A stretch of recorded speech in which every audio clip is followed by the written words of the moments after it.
Hello YouTube, this is the Bucket coming at you today with my Davis P380, a cautionary tale. So I picked up this gun, it was really inexpensive and I could not get the striker to engage.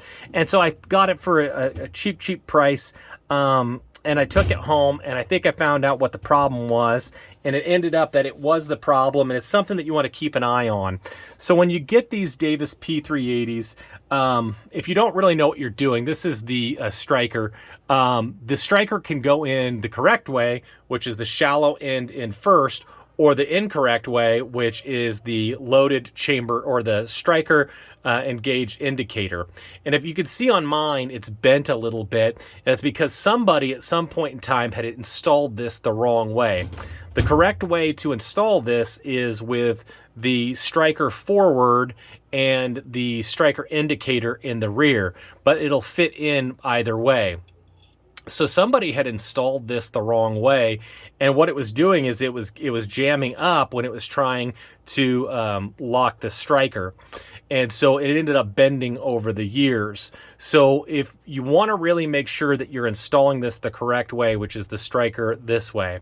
Now I kind of had to bend this a little bit to get it to be as as straight as possible, so it would still function correctly and catch on the sear. And when I took it to the range today, it did work, but you can kind of tell as they rotate in, it is not perfect 100% of the time. So I've heard from most people that you can get a replacement from Cobra for these, and they're not that expensive. But if you have to go with what you have, this will work. So again, once again, you just put that in the slide, you put the striker spring in next. Excuse me, I'm so sorry.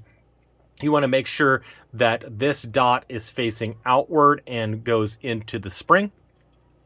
Then you go ahead and you make sure that the spring is going to catch and that the barrel comes through, and then it goes back together.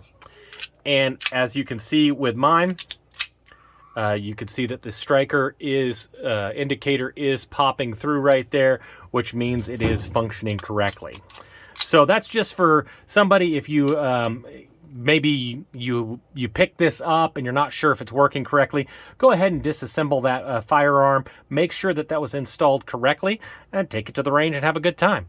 Once again, I want to thank everybody for all the likes, the comments, the shares. They're all really appreciated. And as always, you stay classy, YouTube. I learned a lesson. Never half-ass two things. Whole-ass one thing.